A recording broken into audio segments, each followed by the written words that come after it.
And there it is. So again, welcome to the first educational session presented by the Professional Development Consortium of Hampton Roads.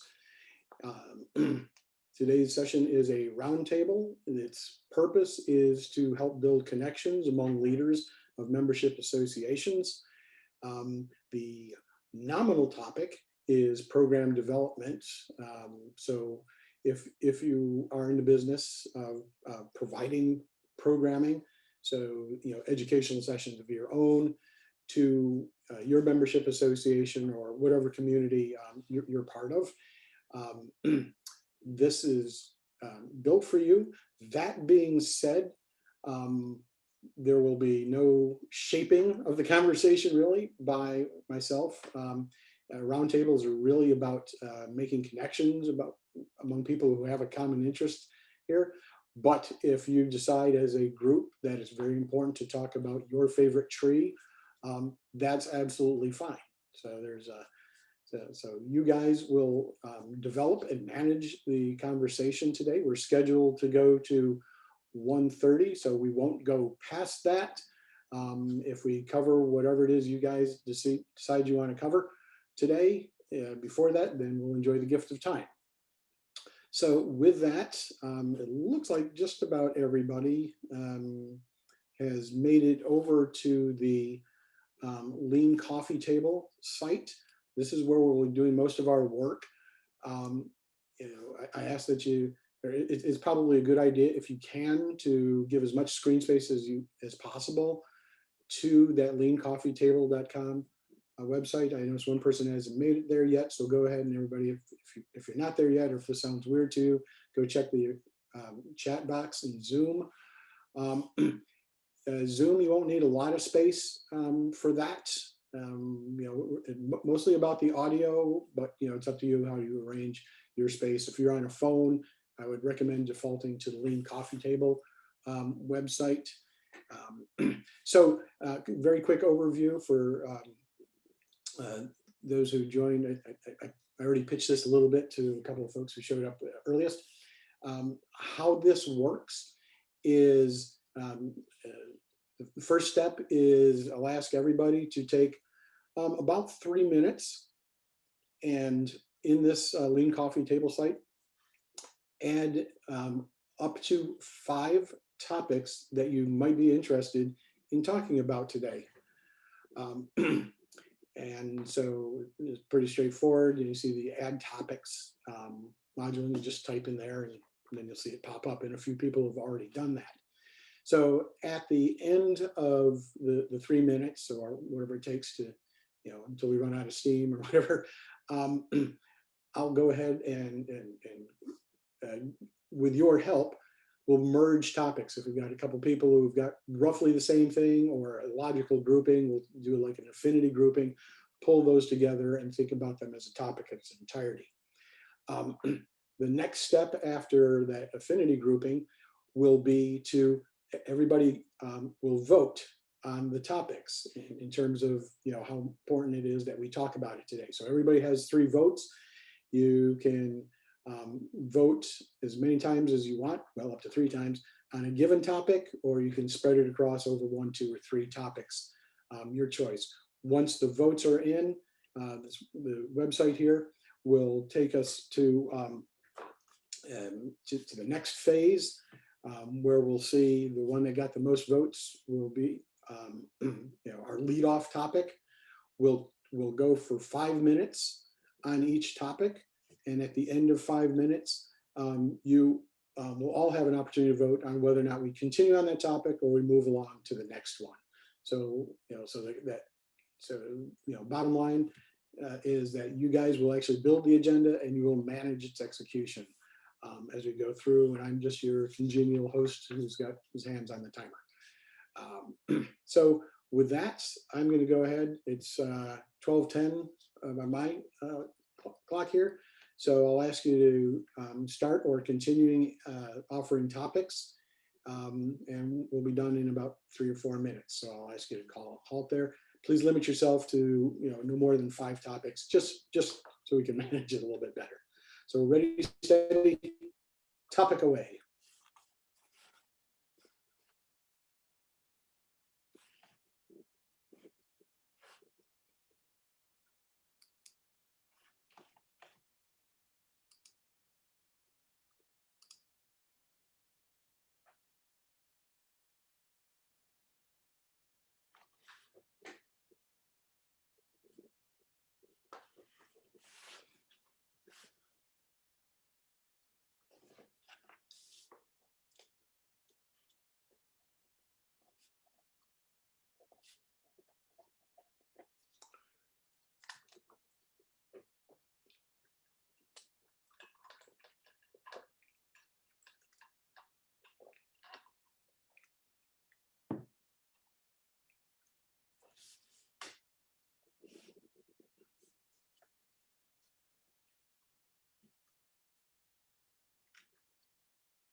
So for Bracey and Alex who just joined, please check your chat box. We're doing our work over on a different web page. Keep Zoom open. Please join us over in Lean Coffee.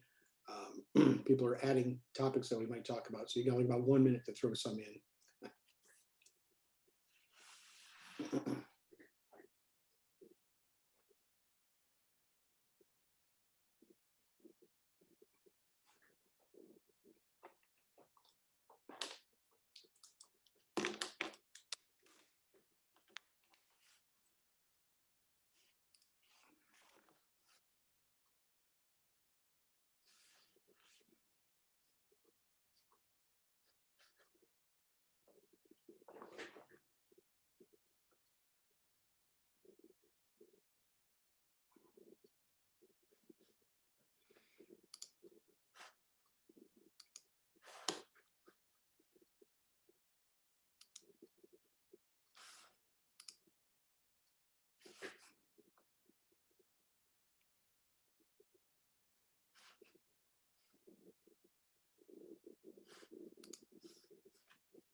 All righty.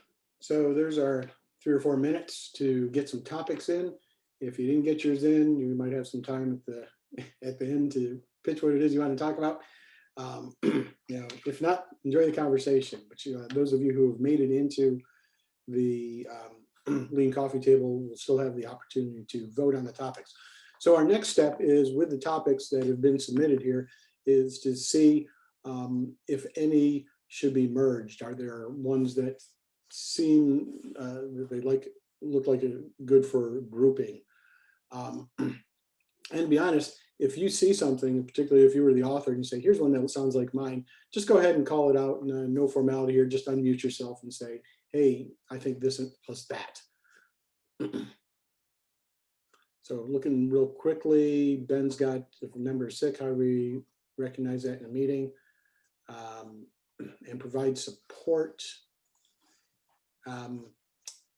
Ben, is that a similar discussion? Is that something we might group with your other one about helping members who are out of work, or should we keep them separate?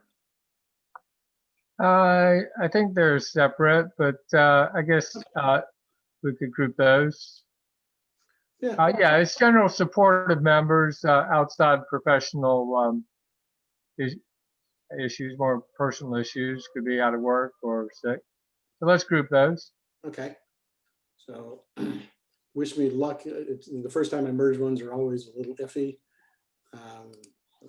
I would also say like virtual live courses, education, and ideas for online events. I mean, we're sort of tackling the same issue of how to keep people involved, how to attract audiences. I don't know, I'm willing to, just merge that one, mine with virtual live courses, education.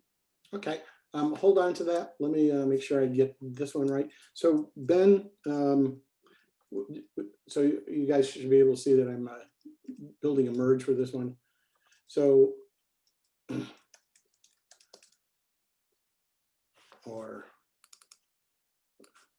let's not presume a solution. Members with personal challenges, would that be fair?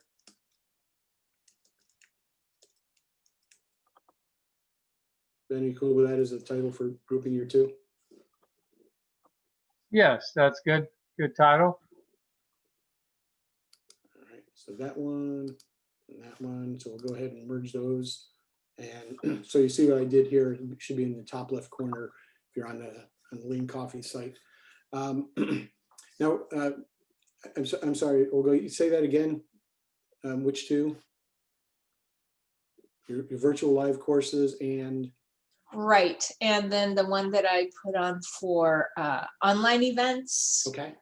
I think that we might be, at least what I'm looking for is something that, ideas to attract audiences for the virtual space. And I think that might be also related to courses and education, Okay.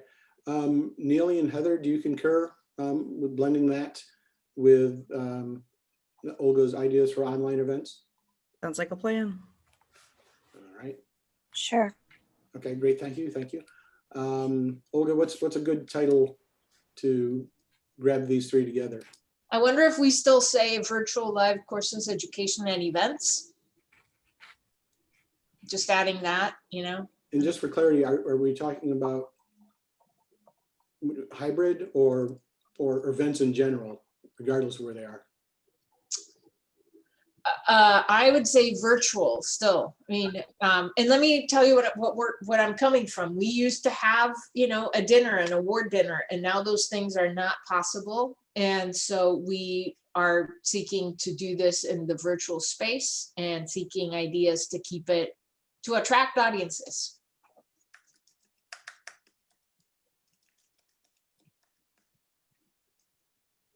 Close enough?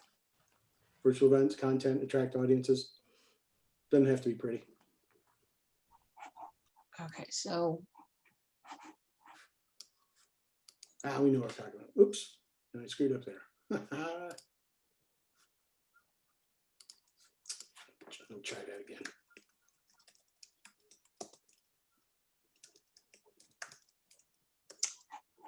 Action and.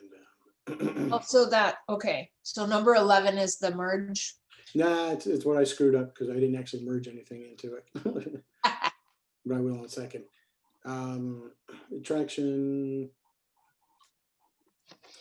events, and we can see what's in there. So, so it was Heather's, Nealy's, and Olga's.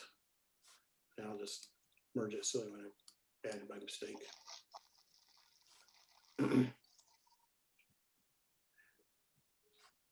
So are these two similar, Ben and Olga? How do you gauge when people might be ready for in-person programming?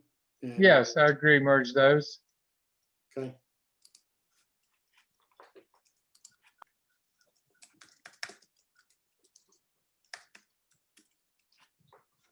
Boom, boom, merge. And then your summaries of reports, developing programs. So I think we've got our five. I think we got 5 distinct topics here.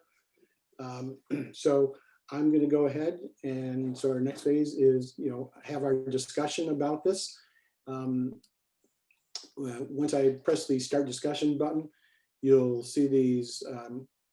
Actually, I shouldn't do anything yet because I haven't asked everybody to vote. So on the site, you've got up to 3 votes. Some of you have already voted. Go ahead and vote for these topics. The more votes it gets, the more likely it is we'll talk about it soon.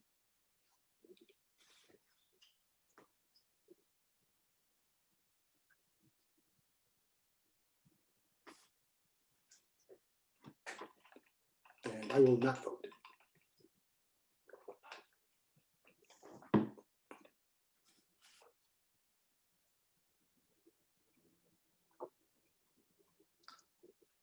Scott, you've got a vote left. Looks like Nealy, you have all your votes left, as does Bracey. Ben, you've got 1 vote left.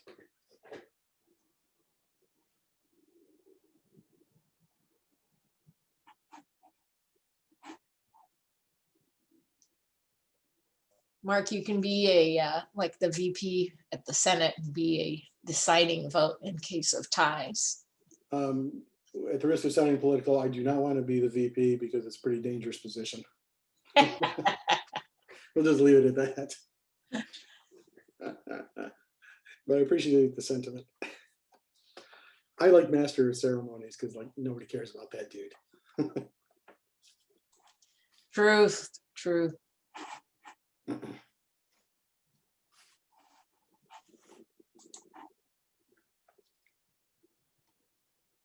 Bracey, did you want to place some votes here, or should we move along?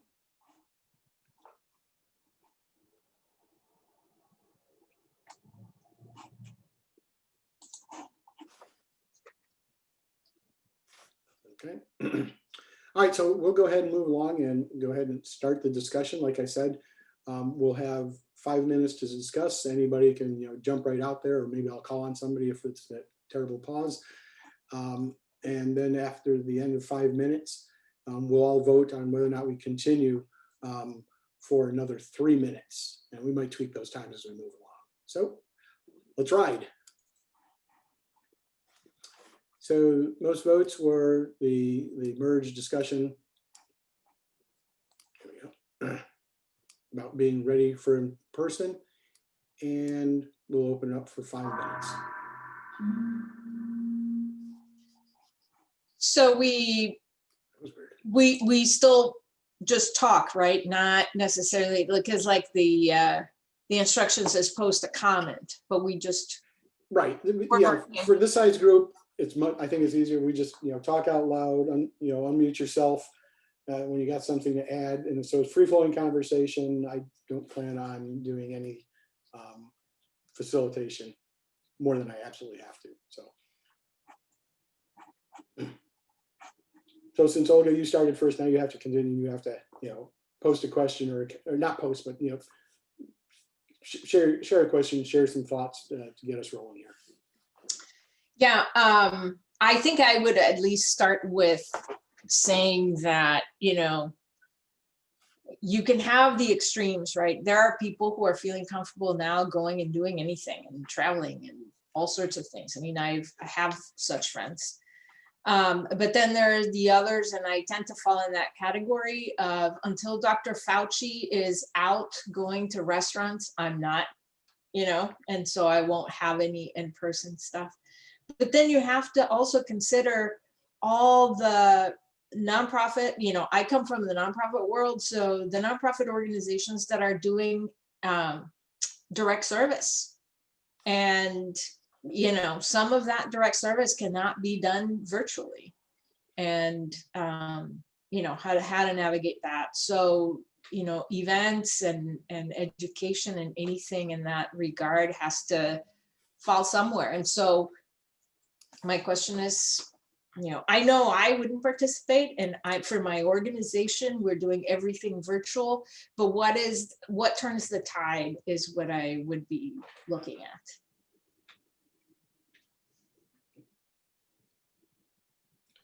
Okay, so even though I voted for that item, I'm not ready, so I guess I'm not too big on discussing that at length.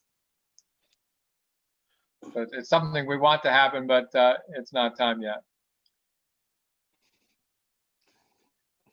Over. Do you set up a program and then see who comes? You know, if you don't get half your people to participate, then it probably wasn't the right time. But I don't know. I guess you have to stick, you know, pick a date and a time and a location and see who signs up. And if not enough people sign up, then I guess you're not ready. But I don't know what the criteria would be to see if it's ready for an organization, because it's so, as Olga says, it's so individualistic. So, you know, is it really worth the effort to put on an in-person event and a virtual one? Probably not. We don't have the resources or time to do that. So Not all, there's just some of the, you know, some of the things that I'm thinking of. it's not all webinars have lots of people. Sometimes just about 5 or 6 people in some webinars. Everyone's doing Zoom these days. Sorry. I'm Alcina Jeffers, by the way. Nice to see you all. Welcome. It's a difficult question and a difficult scenario, because not only is it people's choices at this point and what they feel comfortable and safe in and what those environments look like, but a lot of people are taking cues from healthcare. In healthcare, they're not doing events in person for the most part, and many organizations have suspended any kind of travel for educational purposes or events and that sort of thing. We've had some success with small group gatherings of people that you already work with, but it tends to be more on the virtual side. So a lot of the events will have 10 people in the room, but they're also doing a WebEx/Zoom or another meeting so they can reach people without having to make them travel for that activity. So that's something that we've seen that has been very productive and popular.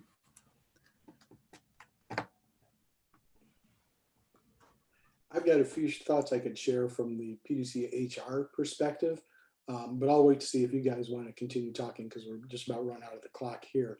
So what's coming up next is an opportunity to vote on continuing with this conversation or moving along. So. Oh, I didn't know we were having the conversation. I thought we were just deciding whether this was going to be a conversation. Oh, no. We voted. It's a conversation. Oh, I see.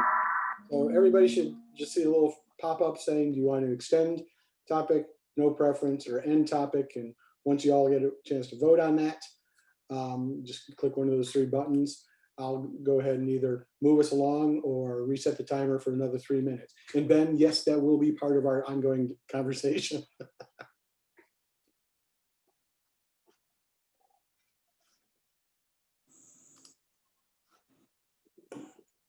I'd say that I don't think people are ready for in-person things yet. I actually had an event this weekend that I have been canceling and postponing since last March, and I'm gonna have to cancel again because just by gauging, there hasn't been any sign up. There's only been, like, throughout this whole time, 1 person that's signed up for anything.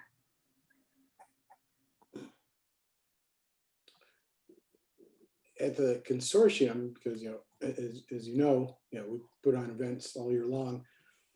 Myself and the board made the decision last October, so 3-4 months ago, that all of 2021 would be virtual. And so that's a kind of a non-decision decision, and say, we're just going to kick this way down the road.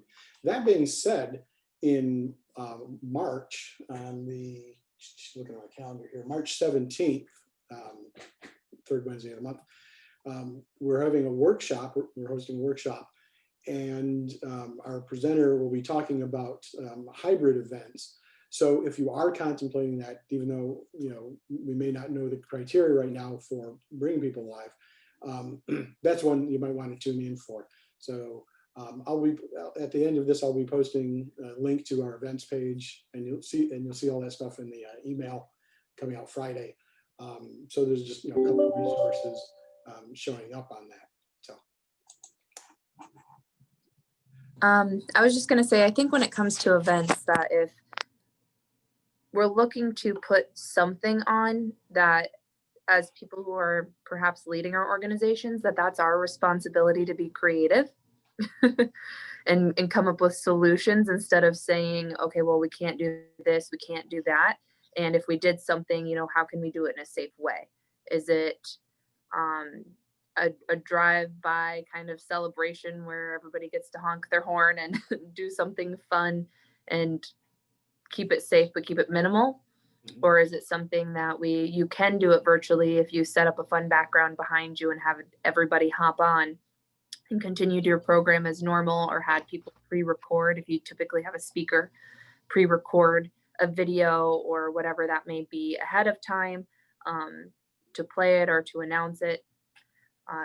Can you have people can you make little bags ahead of time and sell them if, fundraising is trying to be incorporated to this, saying, you can get this kind of a package and, this is the pickup day and join us this night as we all hop on and wear our Sunday best, whatever that may be. But, that's some things as far as, I'm with the Virginia Beach JCs, but as far as some creativity that we had to come up with was something that we looked into.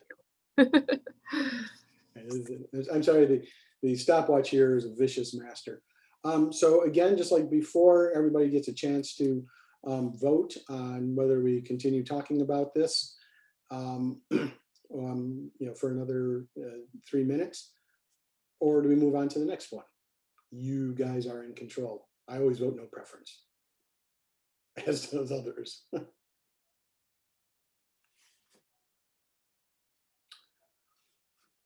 Okay, so for no preference, to end topic, that is not a resounding, we must continue talking about this. So we'll go ahead and just move along to the next one.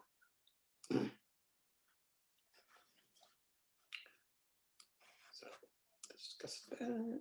So next one is another one that we merged together about virtual events. How do we attract people to them? What do we hold? Some maybe non-programming events. So somebody other than me, let's go ahead and get this one started. I think Alex got it started, right? Talking about creativity and things to do. I put myself more in the category of practical. And so it is for me hard to think of creative things to do for these events. So I would love ideas of how to make, what used to be maybe a fundraiser that was in person, a dinner, a recognition dinner. And how do we do that now? What are our alternatives? I know our first citizen of Virginia Beach that we went by our honoree's house during the day and everybody honked their horn and drove by and waved while they were at the end of their driveway. And then later that evening, we hopped on Facebook, did a Facebook Live and had our previous person in there. So, mindful of distance and everything, but just to come on and explain a little bit more thoroughly what had happened that day and, taking some, video clips or things or photos that were taken and kind of showing those through. That's a quick turnaround if you're going to do it from in the daytime to the afternoon to get all of that together. But if it's something that you're prepared to do, that can make it a little bit easier. And then before we had a sponsorship and gave out, little wine glasses that had the First Citizen logo on it and had a little bottle of champagne if you wanted to do that, to do a little cheers at that time. So that was something that we did last year, kind of at the height of everything going on. For the Peninsula Engineers Council, we have typically an annual banquet for the Engineer of the Year, and Family of the Engineer of the Year comes also with a few hundred people. We won't be able to do that this year, obviously. It's usually in February, and so we've decided to. We have a plaque, and that will be engraved with the winner's name. And we will still create the brochures that give a biography of the winner. And we plan to meet in maybe at the Mariners Museum or some other photographic spot, and with great distancing, provide those awards. And then also provide a gift certificate to the winner so that they can take their family to a restaurant of their choice. So at least they can recognize it with whoever's in their bubble of people now. And then we've decided that in the following year, we will have 2 winners recognized, the 2021 and the 2022 winner. We do have a second event, and that is for high school STEM, and that's usually at the Apprentice School Gym at Newport News Shipbuilding, or NASA, or Jefferson Lab, and that's gone completely virtual, including the goodie bag with coupons and discounts. And there will be, Bill Nye the Science Guy type videos, and they're going to attempt some roundtable things to involve the high school students as well. And fortunately, we have some people from NASA who have some experience in distance learning to assist with that. So that's how we're going to also hold that event.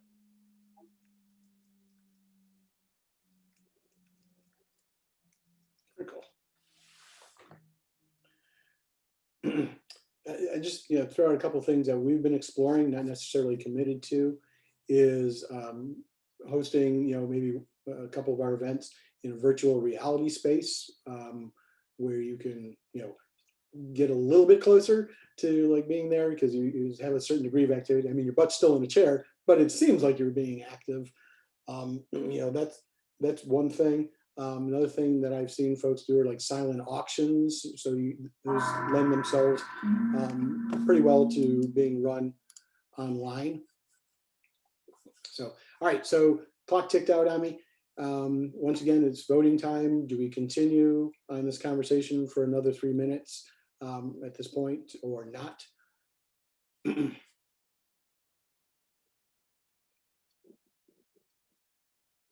So,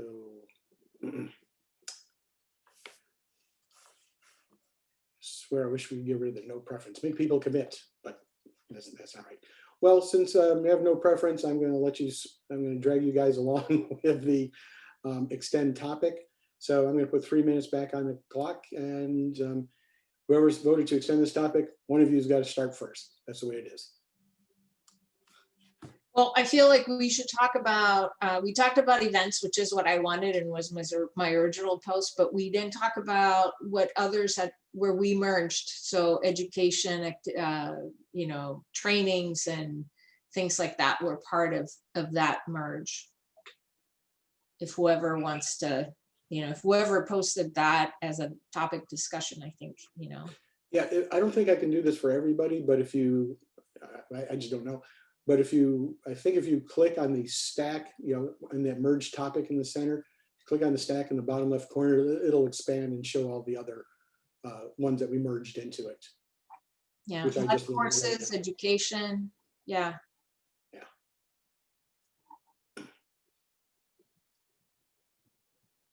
We do some of that. I mean, I don't, what we have found is that we have to make it shorter.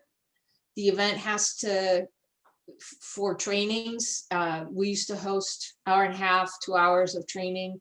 We limit strictly to 1 hour. The intros are very short, and we make it clip along, because it is just hard to, oftentimes I am the speaker, and it's just too weird to be talking to my camera and not get the feedback from people. Are you able to open up forums and maybe chat features and that sort of thing if you're doing live courses or events. Like questions and things, you mean? Yeah. One of the things we do with education, or I do with education courses and you know, things that are related is we'll have poll questions during it. You know, we'll open up maybe the whiteboard, although that is daunting for somebody who's moderating a session. And flipped classrooms are fun too. So you give those attending an assignment ahead of time, you know, read this article or check out this website, depending on what you're focusing on. And then, so they've already seen the material, and then you're getting together for that class to talk about it. So you have more time and freedom to explore more instead of everybody catching up and you having a didactic discussion. You know, it's more open. Heather, if you don't mind my asking, how successful do you think you are in your organization in getting people to do that homework? Oh, sorry. Well, okay, so there's two different demographics we're talking about. So I do work in healthcare. Physicians, it's almost abysmal. They just want to get their material and run. But when you open it up to other divisions and people that are electing to, you know, it's not a mandatory or required course sort of thing, it's for their enrichment, they tend to be more receptive. Thank you, appreciate that. I love that idea, Nealy. Or Heather, sorry, Heather. All right, so the vote's Thank open again to, do we continue on this or move along to the next one?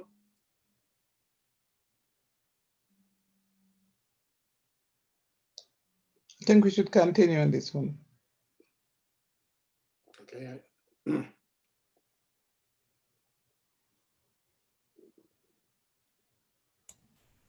I can keep talking. So, so we've got a split. So Alcina, I'm mentally adding yours to the extend topic. So we got 2 to extend, 2 to end, and 3 no preference, one of which is mine. So it's kind of like 2, 2, 2. Let's do this. I'm just going to give us 2 more minutes on this one. And then if we got something going really hot, we'll vote to extend. If not, then we'll probably vote to end it. So I'm just going to put 2 minutes on this. So Alcina and whoever else voted to extend the topic, nothing personal, but the spotlight's on you. Okay. We are now in a pandemic all over the world. And if we can just deal on this for a little while to find out how we see this coming through, A, and B, what we all would say, well, some organization like the United Nations, for instance, would look beyond the pandemic and how is we gonna do it. This is this time, I believe, where everyone in the world have a duty at this point in time, because the COVID doesn't choose who it takes. It just take anybody it feel like. So who left over by the end of this epidemic, they have a role to play. And this role need to be what I would call a better person. And it's not rich or poor, it's just people take control of the life they have, the world they live in, the atmosphere, the energy, and make it better for everyone. Because if we don't, the next time around, we won't be anybody left to have a little conversation. It's terrible what's happening now, but we need to look beyond that. That's how I feel about this.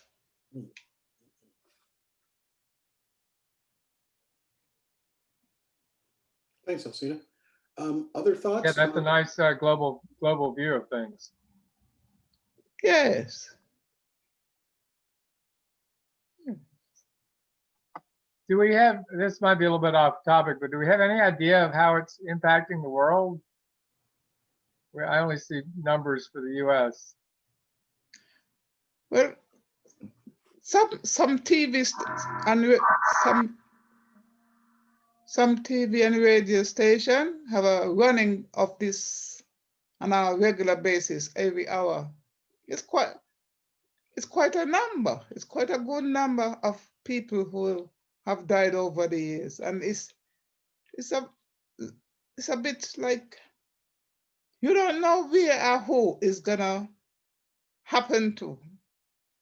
You see your neighbor this morning, couple of days you see the ambulance or the horse going along. It's funny our world we live in now. If it wasn't so serious, you would want to laugh. But it's not a laughing matter. It's so deadly serious. I can't explain how it works. And nobody seems to understand how it works either. But we're here and we've seen people die. We know it kills people. So we need to have a real good conversation about it afterwards, whether the vaccine work or don't work. It's gonna be funny if people start getting vaccine A and still die although they get the vaccine. That would be something different to talk about. Sure. What I'd like to do now is point out two things. Scott added in the chat box a link, to the, I think this is in response to Ben's observation, a link to, understanding a little bit more about the global spread of the coronavirus, and also, back to our roundtable. You should have the vote window up do we continue this conversation, or do we move along to the next one?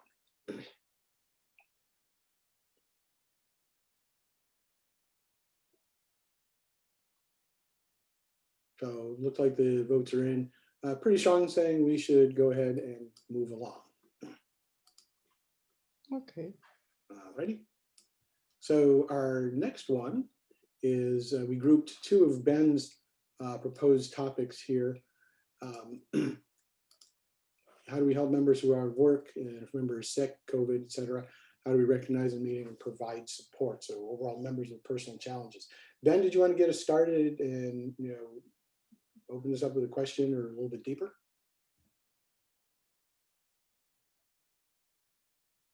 Ben, you'll have to take yourself off mute. Well, I think the best that needs to be asked if we're looking to help others is willing and able. Is the group of people willing? And if people are willing, the next question to ask is if you guys are able. Because a lot of people want to do things and we want to help others, but we have to figure out who, getting everybody on board. Just because we're on board doesn't mean everybody else is. And what does that look like? So I feel like a good starting point is the asking the willing and able question. Have you? I agree with Alex. And from an HR perspective, we always want to reach out to those individuals and help them in whatever way we can. But if it's a coworker in many organizations, we're actually not allowed to ask, if they take a leave of absence and they don't want to share. So there would have to be a discussion and a lot of trust before, we can have that recognition or that support that they might need, which stinks. But I've seen some pretty interesting situations in my career where it wasn't welcome. So you just have to make sure that they're receptive to it. Yeah, if someone's out sick, the first question you want to ask is, oh, is it COVID? But that's rude and violates privacy. I mean, asking okay is important.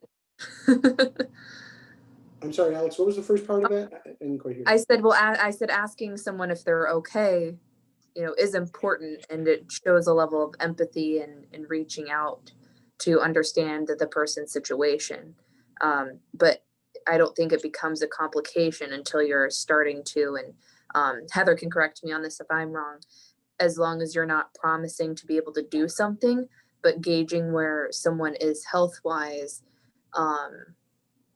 without saying, okay, well, we can do all of these things for you. If you feel confident and comfortable that that the group or whoever you have to convene with is open to that conversation, then you maybe be able to say, well, you know, if again, getting permissions, it all depends on the permissions that are available for you to share certain information with a group of decision makers. Forgive me, but we've passed that point. We are here, we passed that point. People are just simple dying. You don't have to be next to anyone for you to die.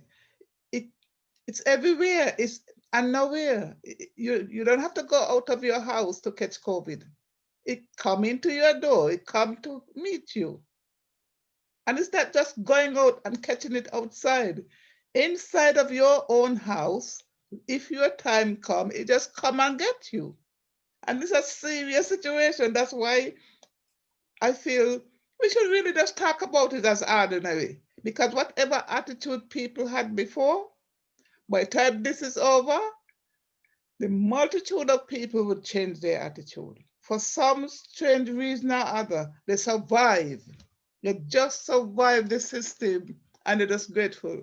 And if they come to this and things are not so well put in place that they can help themselves, it would make the effort and the death and the hardship of now useless. Government need to step up. Individuals need to step up. We all need to step up, because this is the time and this is our world. We don't have anywhere else to go. So whatever we have to make use of it and make it work for us. I'm off my high horse now. And just to clarify, I mean, you made a few good points. I was speaking more from an organizational standpoint with structured policies in place. Of course, this doesn't apply to, or it may or may not, depending on who you are, apply to small groups. And, you know, it depends on how everything's set up. So I wasn't trying to be like, oh, don't acknowledge anything or anyone. Just, we all want to help. And sometimes there are policies that make that difficult. I'm not criticizing. I'm just speaking. We're just talking as that's all we're doing. That's all we're doing here is we're talking, we're exchanging ideas, we're making connections, and you get to take home whatever nuggets resonate with you. So Hey, I gotta leave in like 2 minutes. Can I just say, always providing a meal and providing an ear is always welcome. Great, I'll get my lunch order into you shortly, Olga. Thanks. Olga, I'm glad you could join us. You really enjoy your next meeting. Thank you. Won't be as Bye, fun as everybody. this. Thank you. Bye-bye. So for everybody else, the vote's open. You know, right now, we look, you know, pretty well split on this. We haven't done an extension yet, so I'm going to give. We'll do a short one and just see what else is out there on this. So I'm going to go ahead and restart the clock for another 2 minutes about dealing with the personal challenges. I'd like to hit the second half of the topic, which was unemployment. If you have a member of your of your professional organization or informal organization who's been unemployed for a while or out of work, how do you recognize that? I guess, as Alex said, offering support for it, you have to make sure that that you can really do what you offer.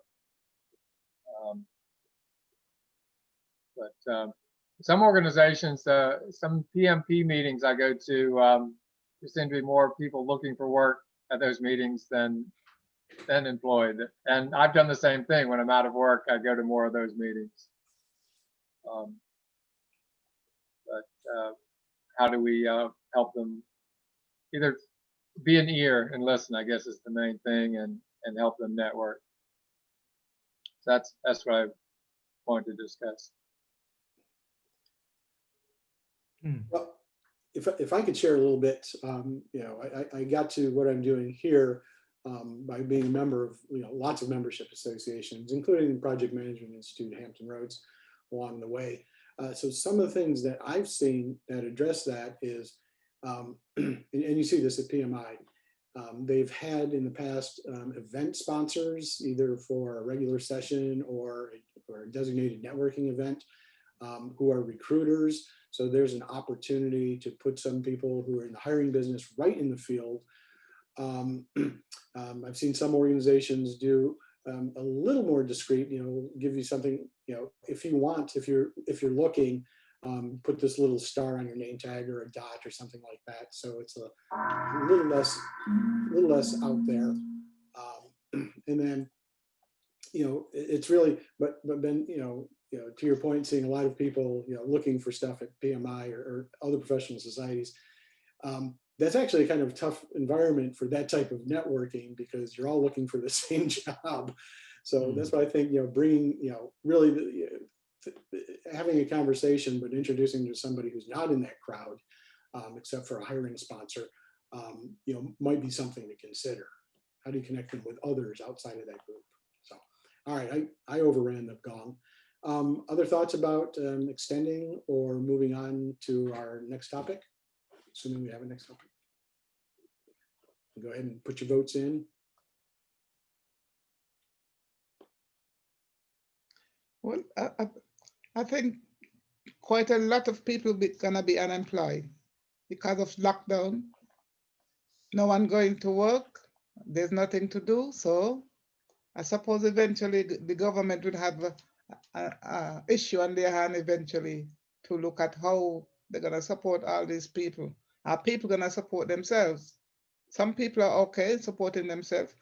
Some people are doing quite well in this pandemic.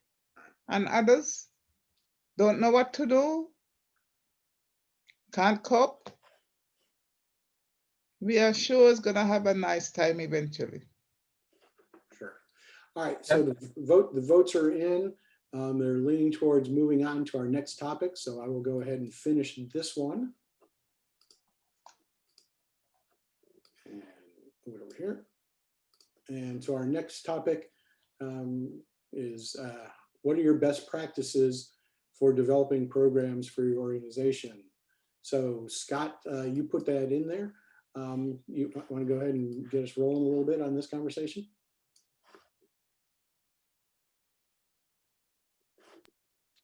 Yeah, I mean, I have all my own best practices for what I'm trying to do with developing a program. For example, make sure your program aligns with the mission and vision of your program.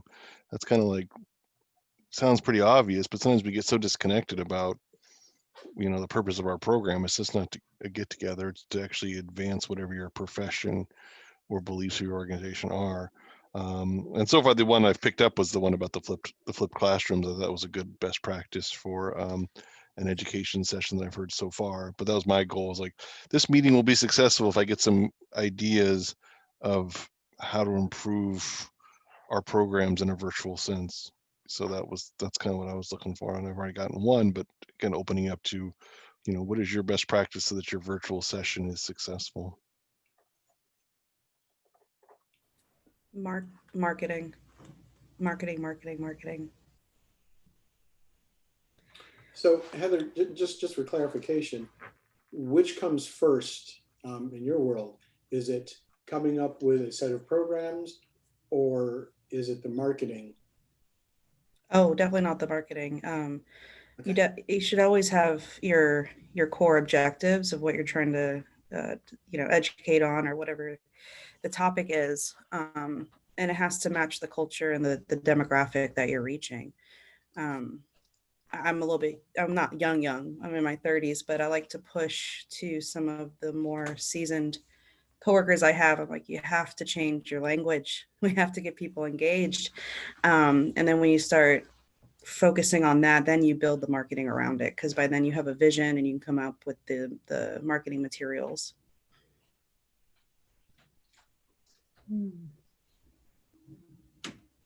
I would say I would ask, you're probably using a couple different channels to market your program. So can you talk about some of the channels you use to market your programs? Well, I have a art business on the side, and then I work in healthcare. So the channels we use are internal for healthcare. If we have external conferences or things of that nature, we used to use listservs of emails, but they're expensive. So we've been reaching out to clients that we've had in the past and participants we've had for different activities, as well as some local advertising that you can do across the North Carolina, Virginia, which is where we focus on mostly. Marketing from the business it's word of mouth for me at this point. It's not booming, but it's something. And and networking and finding those people who have activities that are successful and conferences that are successful, and using that as a way to network and find more advertisement avenues, if that makes sense. I'm not a big fan of Facebook advertisement or anything like that. I'll do it, but it's not exactly my area that I push. So I don't know if that, I hope that was helpful. I can say from my experience with INCOSI, we have 120 members, but we only get about 12 to 20 at a meeting. And if I'm down to the last couple of days before the meeting, I find that it's more useful to use my time rather than making more flyers or putting more flyers or posts in different buildings. My time is better spent picking particular individuals, calling them up or sending them an email to encourage them to come to the meeting. So in that case, the word of mouth outweighed additional marketing efforts. And that depends a lot on previous experience too, because we do survey our attendees in most of the activities where they heard about us, or if they register for something, where did you hear about us from? And it's not always, what you assume to be true. So emails have dropped pretty far with a lot of people. So we tend to not focus on emails unless it's directed to people from someone that they know personally on the healthcare side. I remember with my own kids, I'm going to teach you how to use email. You've gotten old enough where you can have an email account. And they said, no, Dad, we're past that. We're tweeting or messaging and other things. So.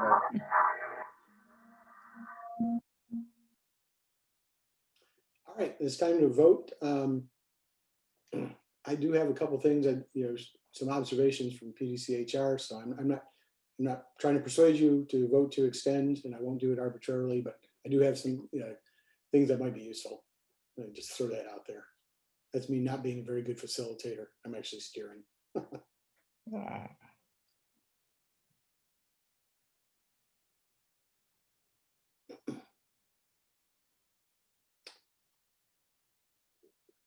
Okay, so votes are in, 2 to extend, my no preference, and 1 to end. So we're going to keep rolling.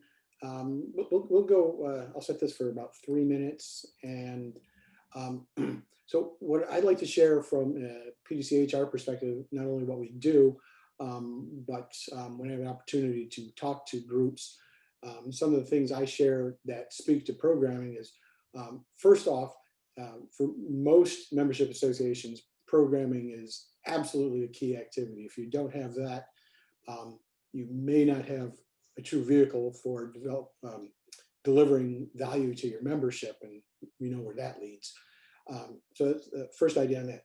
The second one is, and I think Scott opened the door on this, it's the set of topics that are aligned to the mission, vision, and purpose of the organization, both the local and a parent organization. Just looking ahead a little bit, is very important. And I think it's more important to get a program in place for your 6 months or 12 months, as far ahead as you can stand to look, than it is to identify who's presenting.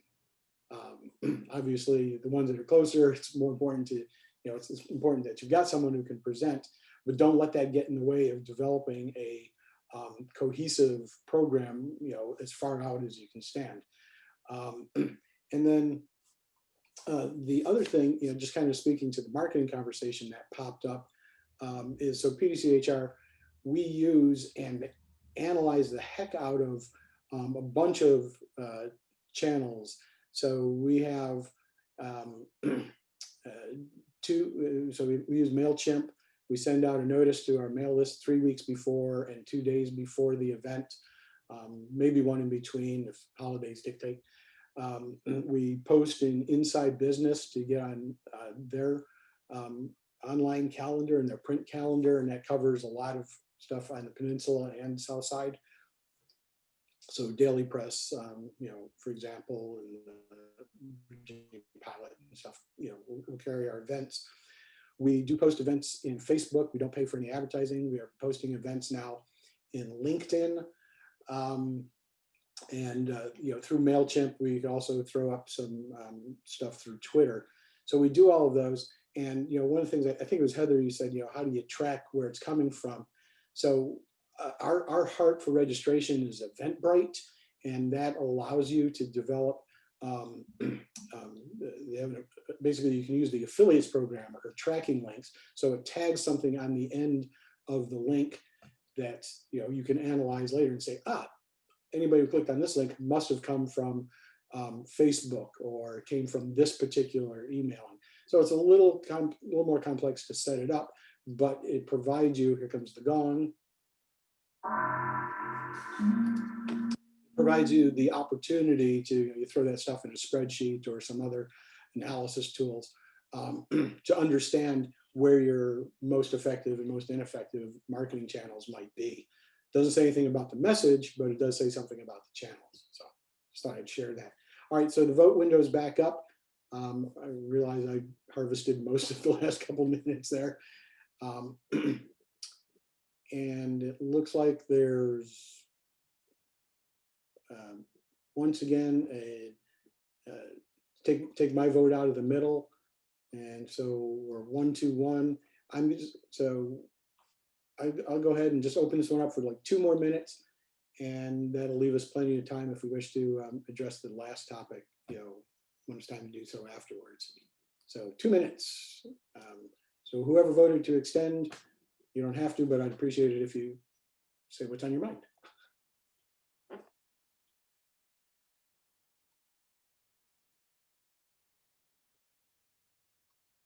Well, I voted. Sorry. Go ahead. Are we talking about the year-end summaries? Is that what we're focusing on, or is this just closing out time? Well, we've added 2 minutes to talk about best practices for developing programs. So that's where we are. Oh, I will skip and give it to Alex then. I'm sorry. I was excited about the year-end programs. I was gonna say, not necessarily recreating the wheel. I think that a lot of people feel as though with everything going on, we have to recreate the wheel. We've got to do something new. And looking at what your resources currently are and expanding on those, I think is a better opportunity to save energy and time. What is available to you now? And as far as, programs or training for your organization, if you need to break it up, is there a speaker? Is there something else different that you can put across their screen just slightly that might not be from you or from the traditional voices that they're used to hearing, but perhaps a new voice to re-engage? Because what I hear here is also levels of re-engagement and retention as well, or underlying tones of that when we're looking at developing programs and making sure people are staying engaged. I'm going to end it there. Engagement is a key to making sure you're delivering continuing value, which is absolutely key to membership retention and attraction. So yeah, you covered them all there. Perfect.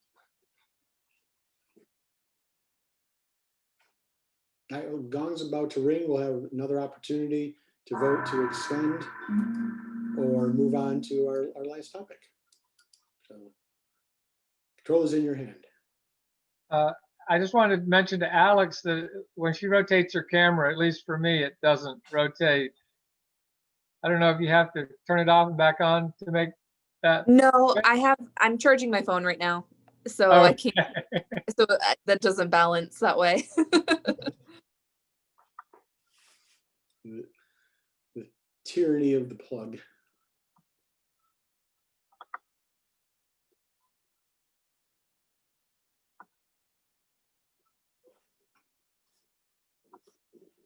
All right, opportunities, I think a couple more, there's like maybe one more vote out there about whether or not we move along.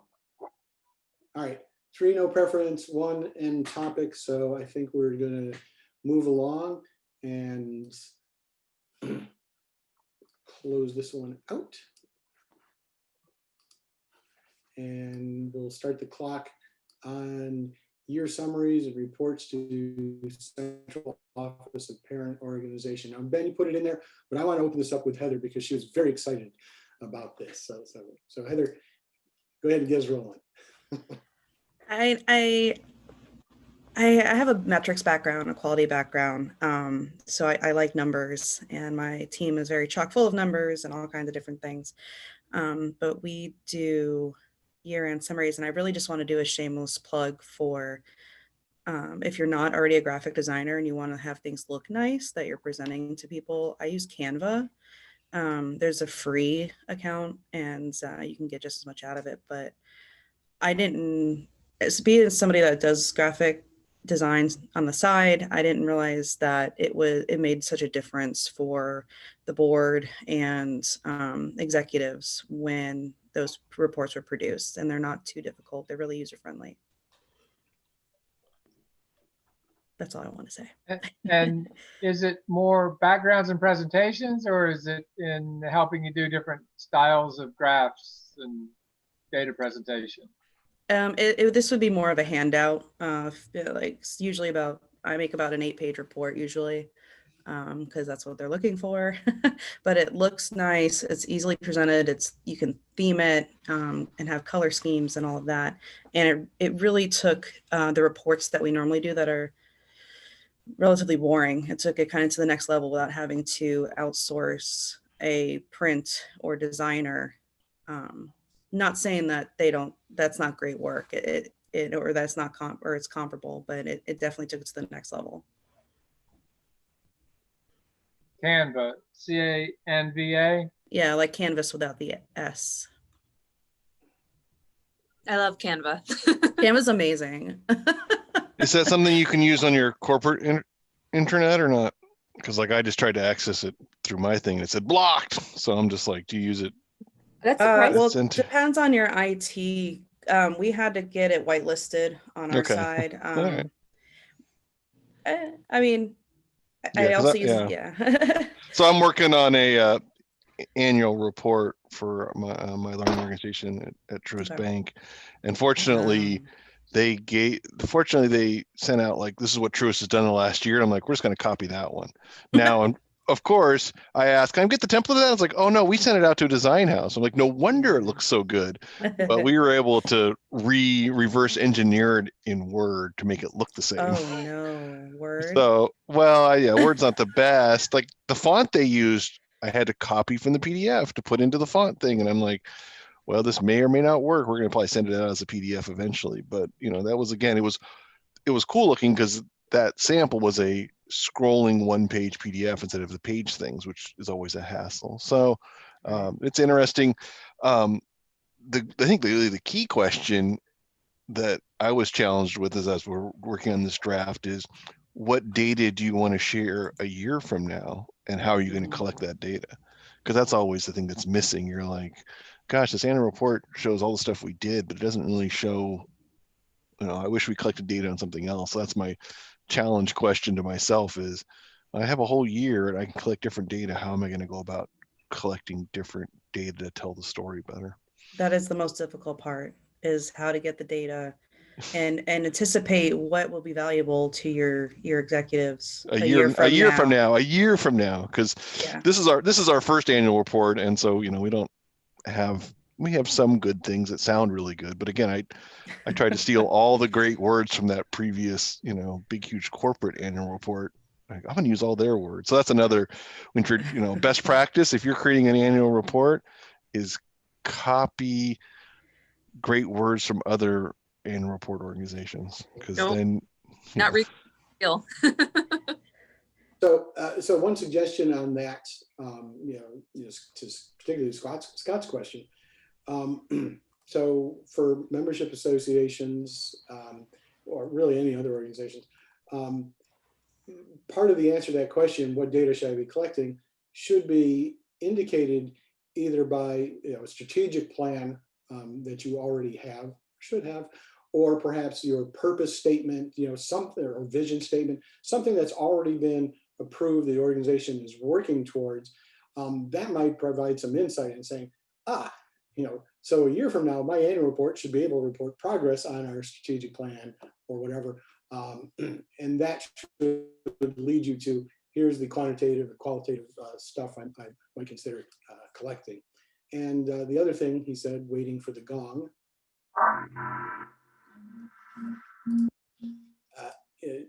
just wanted to share with respect to Canva, for your membership associations, it's free. So if you have an IRS determination letter that says you are indeed operating as a nonprofit, you can get Canva's upper end, if you will, unrestricted. Still got to pay for certain photographs, certain backgrounds, but you get a ton of stuff. You can get it for free for the price of whatever it takes you to get your determination letter to them.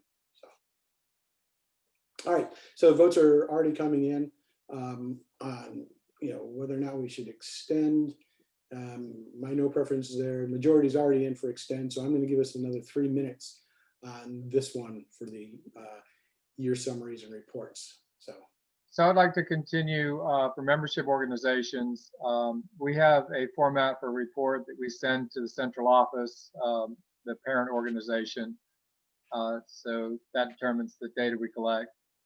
But since you have a turnover of the board and maybe last year's vice president becomes this year's president, we found that the sweet spot was for the vice president to be in charge of that annual report, because then that gave them an idea of what happened the previous year, so that helps them plan for the following year when they're going to be president.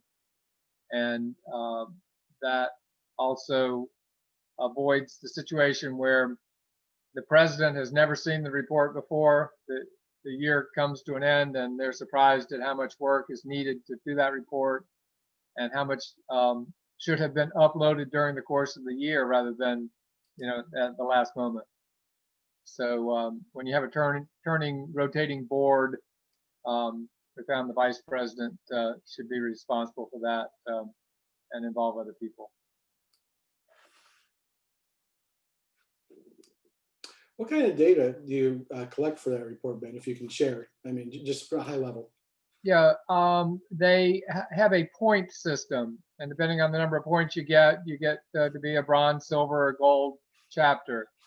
And so, for example, if you have a newsletter, you get 200 points for each issue of the newsletter. You get so many points for each event that you hold based on the percentage of membership that attend. You get points for cooperating with other professional organizations. You get points for going to the conference. And so there must be 100 line entries on that, opportunities to earn points. They're in categories, and to get gold, you have to achieve a minimum in every category, as well as the overall total. And that's the incosi.org. So those are mostly numbers that you're reporting. Well, yes. For each one, though, you have to provide objective evidence, a photo from the meeting, a presentation, copies of the airplane ticket voucher if you went to the conference, at least a statement of email that, yes, I completed this training by January to know how to be the treasurer. And of course, you've got to upload all that to the evaluation. Interesting. Sounds like a lot of admin around that. It is, and that's why we leave. Hey, how'd that happen? My timer isn't even close. So it says 10 seconds. That's weird. So I'm going to let mine run down because I don't have any control otherwise. There it is. How weird. I'm apparently on a 14-second different time zone than all of you. So votes in to continue. If I'm seeing this correctly, it looks like everybody wants to continue, so I'll put another 3 minutes on the clock. I was just gonna say, when it comes to reporting, kind of a CYA procedure is always good. Thinking of all those pieces that you need to do for that, but one of the rules I work at my job, I work at Bryant and Stratton College in the Career Services Department. But one of the things we do is, always being able to speak to it. Always being able to tell the story is something that we talk about a lot when we're talking about our students and, what are they doing, especially this last year. When you're looking at employment and, why students may be hesitant to pursue employment for obvious reasons, depending on, their family circumstances, those kinds of things. But being able to tell the story when it comes to any kind of report or any kind of anything you have to really document is extremely important.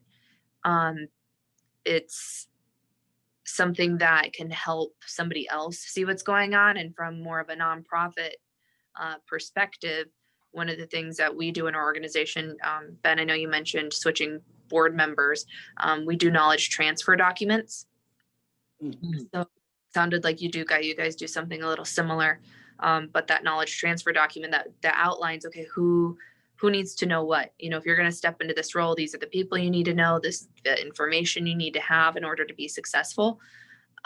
So I think if you're looking even at membership or reporting that information to someone, to be able to show whoever you're reporting to, or even just your membership, that you've got a process set in place to help them be successful is very important. That's all I have. Hey, Alex, on that, the knowledge transfer document, do you have a similar device for new members of your leadership team?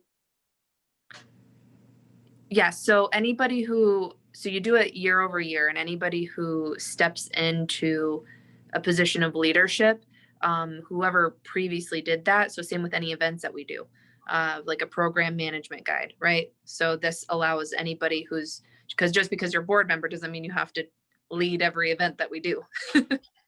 So to allow other members to take a step or a directional step in getting a taste of a leadership opportunity or taking on a little bit more responsibility. If in a perfect world, if we've done the event before, you have that document to be able to give to them, to explain to them how it works and the people they need to talk to in order to be successful with that. And then you acknowledge if you're willing to be a resource as well yourself moving forward. Got it. Makes sense. Appreciate that. Thank you. Gee, that's great to have the succession plan and what's expected in that role, because that's, most organizations don't have a succession plan of how they're going to replace their board members. And once they figure out that challenge, then they figure out, well, now what does that board member do? And it becomes just like a game of telephone where it's like it changes the message every year. And then so it's glad it shows your organization's fairly mature, because I haven't been in too many organizations that are that mature to have the job aids to do that. I'll echo what you're saying, Scott, but don't quote me. I don't want anybody to hear it. Nice. All right, so opportunity to vote on continuing this or not. We do have only about 5 or 6 minutes left in our duly appointed session today. So there's probably room for one more extension and then just a tiny little bit of admin. So up to you. Please put your vote in, whether we extend, don't care, or move along.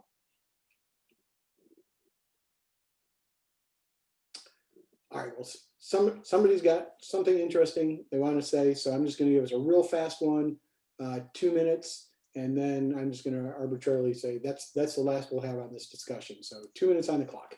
Yeah, I just wanted to share one thing. We have a job aid for the program director position, and that really is like 3 people's work, but it's assigned to one.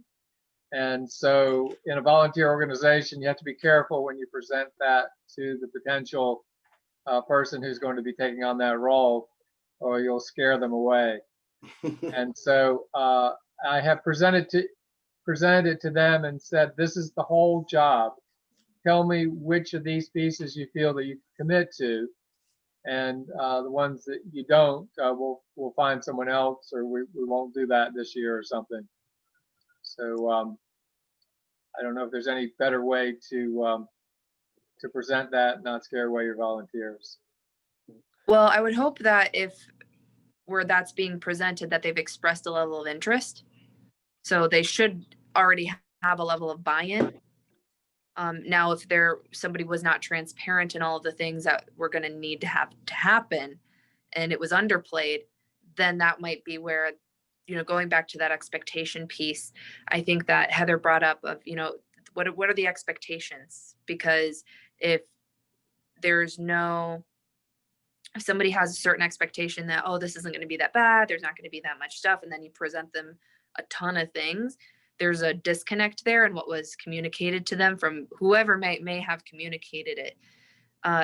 But again, if they're expressing an interest, they do have a level of buy-in. So I wouldn't shy away and say, we don't have to do this, or, these things, leaving it open so you can get their feedback first.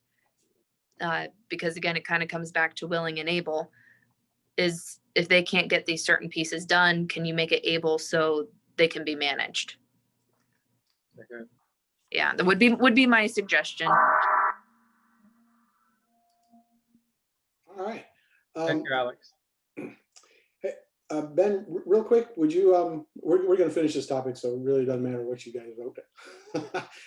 Ben, would you be willing to share that template? Is that something we can share with the fellow attendees?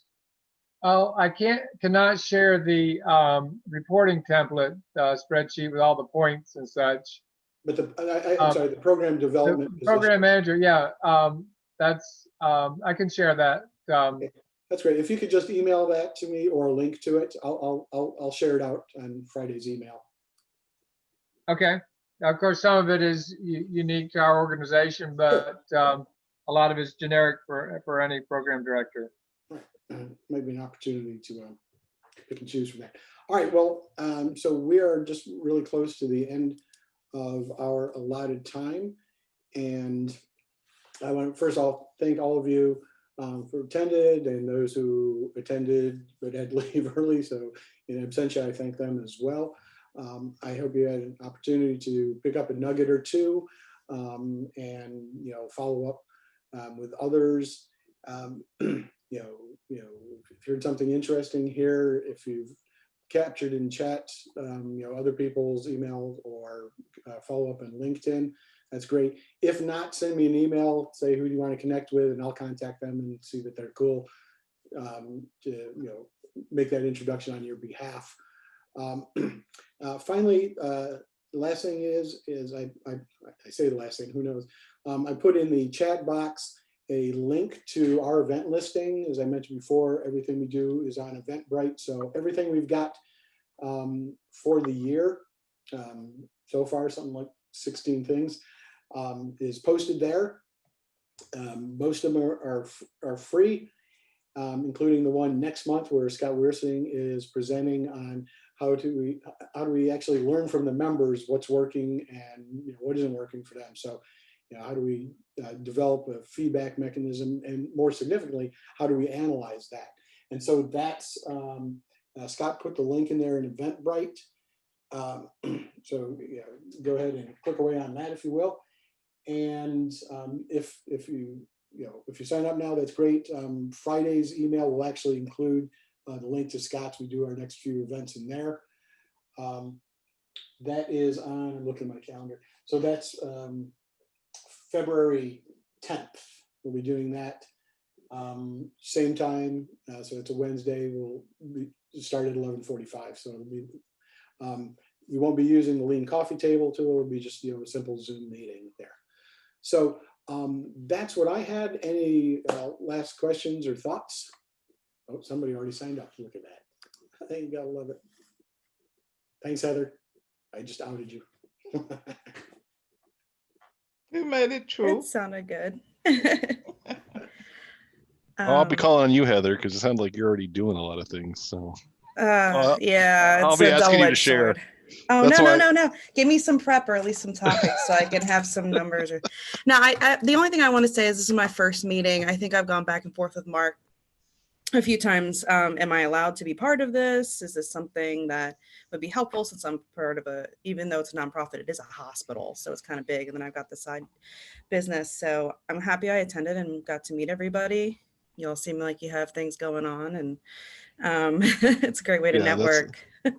That's why I intended to figure out who the audience is for my session next month. I'm like, oh, like see who they are and what they'd be interested in, and make sure that my presentation resonates. And so it's like, okay, good. Good to hear that we got some data driven, some people, but also try to connect with people that aren't super data driven. But it's interesting that we all have that need to get feedback from our members, either for improving our own programs or to, as Ben was saying, to share with the national office. To expand just a little bit on Heather's statement there.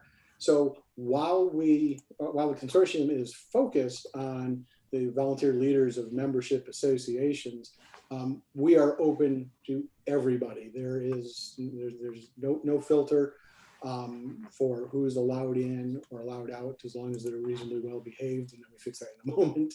I've never had to do that in 4 years.